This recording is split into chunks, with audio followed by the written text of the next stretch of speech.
ป้าตัวแฟนพี่น้องกองแรกเรือสัตว์ลงสังกับอาบน้ำไปว่าชื่อเลยเด้อไปว่าปากโพดตรงเลยเด้อแม่เฮ็ดเวียกลูกเก่าน้องอันนี้แหละจักไปใส่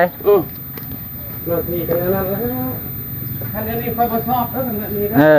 นั่นบ่ดอนบ่ชอบเด้แฟนพี่น้องนั่นมันแบบนี้ยาเด้อ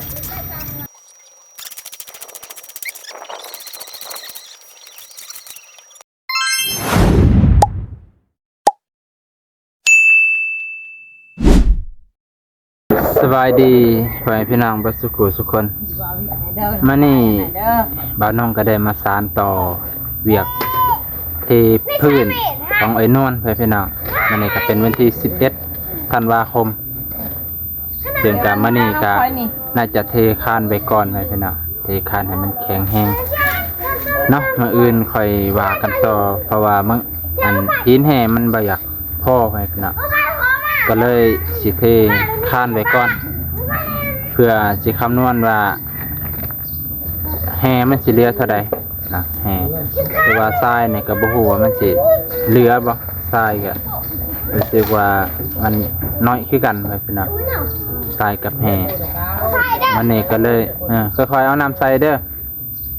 อย่ามันหล่นแห้งค่อยๆคันมันลงแล้วปิด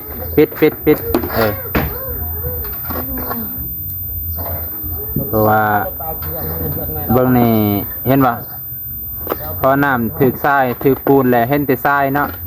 ทรายมันโผล่ขึ้นมาแสดงว่าปูนยังบ่ทันลายปานใดน่าจะใส่อีกประมาณส่วน2ส่วนให้พี่น้องมื้อนี้ก็มาลุยน้ำกันให้พี่น้องซึ่งก็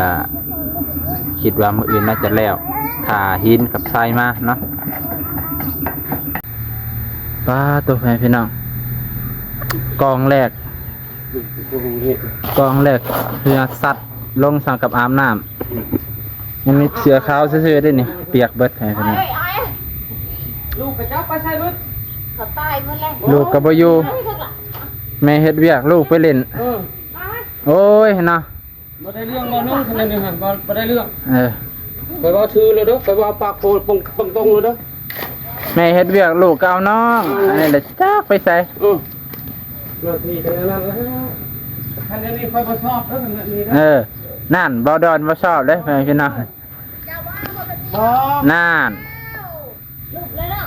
มันแบบนี้ยาเด้อรูปแล้วมันสิเชี่ยชื่อฮะปลานี่พี่น้องคือตามที่เฮาผสมนี่สอบ1ทราย3รถนะแล้ววันนี้เฮาก็เอาหินกรวดรถ2รถไปพี่น้อง2ล้อแล้ววันนี้ถามพ่อเฮาก็เอาหินใส่เรื่อยมันก็เลยเฮ็ดให้สอบน่ะสามารถเฮ็ดคานเกือบออกเพื่อนไปพี่น้องเหลือแค่ห้องเดียวห้อง2เมตรคานน้อยๆดอกมันก็เลยเปรียบเทียบว่าเมื่อก่อนนี่เท่มองเนี่ยสอบบ่ได้คานจักห้องเลยได้แค่ห้องเดียว2ห้องประมาณแต่ตัวนี้ได้3ห้องอันนี้ก็หมายถึงว่าเฮาผสมปูนนำไปพี่น้อง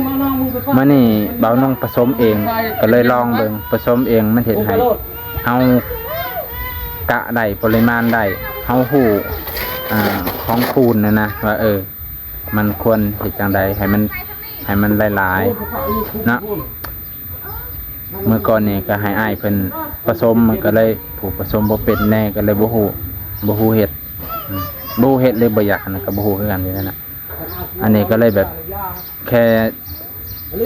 ค่สอบเดียวนึงเทคานเกือบครบเลยได้เกือบ3ห้องโอ้ยว่าละตีเด้อคอยเด้อโอเคพี่น้องเดี๋ยวเหลืออีกสอบนึงครึ่งสอบครึ่งเนาะสอบครึ่งมันคือสอบครึ่งสอบนั่นแหละครึ่งสอบว่าน้องก็สิเอาหินกับทรายใส่อย่างละ2หินมันสิเบิดเด้อพี่น้องนี่หินนี่สิเบิดมื้อนี้ก็เลยเท เทคานให้มันได้เทคานแล้วมื้ออื่นสิบอกบ่าวแสนแม่พี่น้องบอกบ่าวแสนว่าหินเบิดทรายก็เบิดอันนี้สิให้เดี๋ยวเจ้านายสิกวดกองขึ้นให้พี่น้อง เอาเด้อ เพราะว่าทรายมันสะแล้ว มือนี่เด้อ มันเห็ดให้ทรายเสียไปน้ำแล้วก็ให้หินเสียไปน้ำเนาะเดี๋ยวแล้วคานแล้วคอยบากัน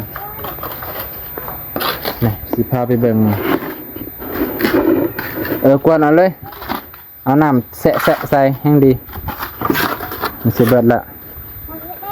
มีคานมันประมาณนี้เพื่อนๆก็คือให้มันมีคานเนี่ยย่านดินสไลด์การดินสไลด์เพื่อนๆดินมันจะสไลด์เมื่อหนาวก็มีแต่ปกเลย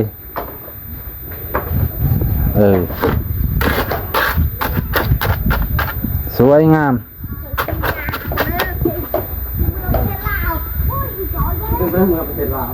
เครื่องสอบน่าจะพอแฟนๆนะเราต้องคิดว่าน่าจะพอบ่พอกะปาไว้นิดนึงแพ้รถมันแดนขึ้นมาได้เอาสิได้เข็นรถขึ้นมาเทิง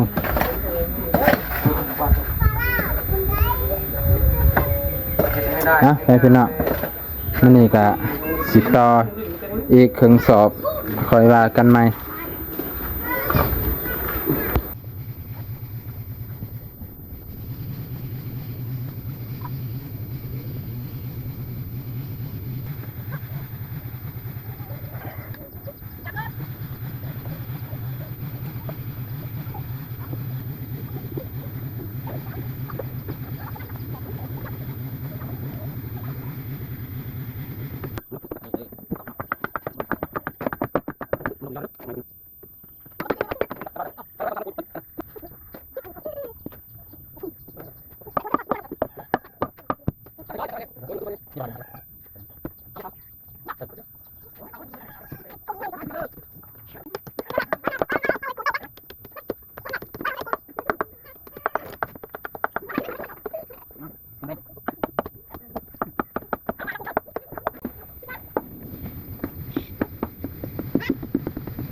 ลงแน่มันคงดีนะขนาดตีโอ้ยยักมาแล้วเอาน้ำลายมาแห้งโอ้ย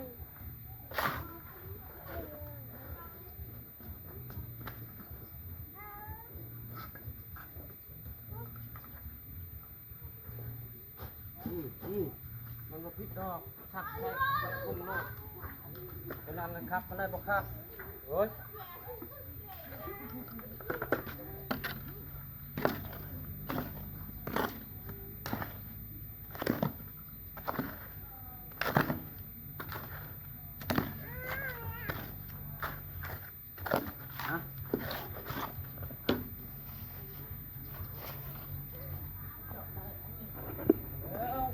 เอาน้ำเทใส่ในเด้อนะ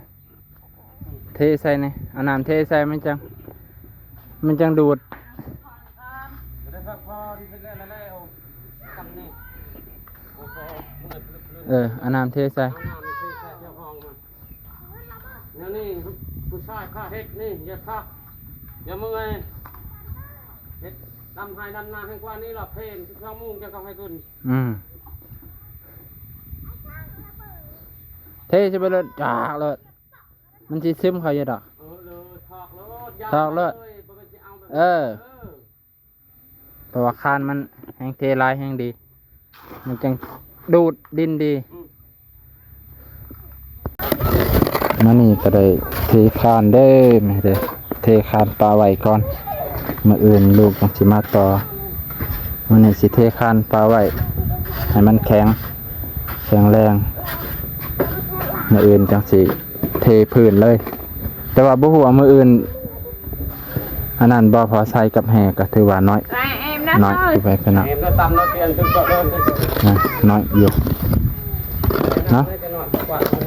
สาเหตุน่าจะอย่างละครึ่งนี่น่าจะพอบ่น้องกะกะบ่ได้คือกัน ไปว่ามี